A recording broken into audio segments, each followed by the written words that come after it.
হ্যাঁ, যেহেতু আমরা ভুল করি এই জন্যই আমরা হারি, সিম্পল ব্যাপার। ভেন্যু যখন সাগরিকা, মুমিনুল তখন সবার রাজা। সবার আগে মুমিনুলের এই লাফিয়ে ছুটে চলাটাও তাই একদমই বাড়াবাড়ি কিছু না। টেস্টে দেশের হয়ে সর্বোচ্চ ১৩ সেঞ্চুরির মালিক মুমিনুলের ৭টা সেঞ্চুরি এই ভেন্যুতে। ক্যারিয়ার বেস্ট ১৮১ রানের ইনিংসটাও এখানে। বাজে সময়ে টিম বাংলাদেশের জন্য মুমিনুলকে হয়তো আরও একবার ত্রাণকর্তা হতে হবে, কিন্তু পুরো দলের ঘাড়ে কোনো এক অদৃশ্য ভূত চেপে বসেছে অজানা কারণে, যা শুধুই পেছনের দিকে দলের পারফরমেন্সকে টেনে ধরছে, সামনে এগিয়ে যেতে বড় বাধা হয়ে দাঁড়াচ্ছে। হ্যাঁ, যেহেতু আমরা ভুল করি এই জন্যই আমরা হারি, সিম্পল ব্যাপার। জাকের আলী অনিকের সহজ স্বীকারোক্তি, আমরা বেশি বেশি ভুল করি তাই ম্যাচ হারি। আর সেই ভুলের পাল্লাটা সবচেয়ে বেশি ভারী বাংলাদেশের টপ অর্ডার ব্যাটারদের। চট্টগ্রাম টেস্টের আগে তাই নেটে বাংলাদেশের টপ অর্ডার ব্যাটসম্যানদের নিয়েই কোচিং স্টাফদের সবচেয়ে বেশি ব্যস্ততা।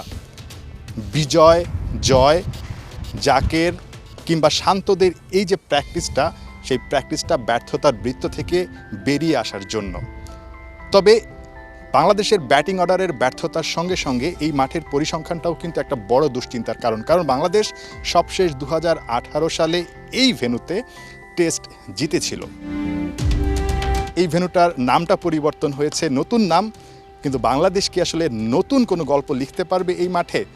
ঠিক জিম্বাবুয়ের বিপক্ষে হোয়াইট ওয়াশের যখন শঙ্কা জেগেছে, তখন বাংলাদেশ দল আসলে কি ধরনের পরিকল্পনায় এই ম্যাচটাতে মাঠে নামতে যাচ্ছে? ম্যাচের পরে আমাদের ভালো ডিসকাশন হয়েছে। অবশ্যই ব্যাটিংয়ের জন্যই ম্যাচটা স্ট্রাগল করতে হয়েছে। সো অবশ্যই ফোকাস থাকবে যেন ব্যাটিংটা ভালো হয়, কারণ আমরা ম্যাক্সিমাম ম্যাচে ব্যাটিং খারাপ হওয়ার কারণে স্ট্রাগল করি।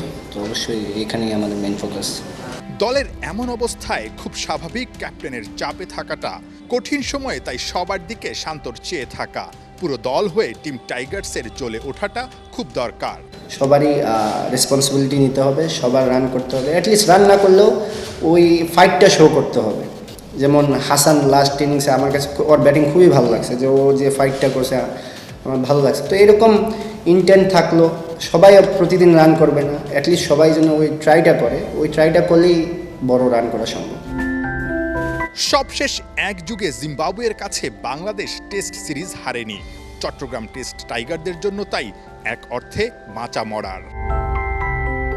নাহিয়ান বিন জসিম, ৭১, চট্টগ্রাম।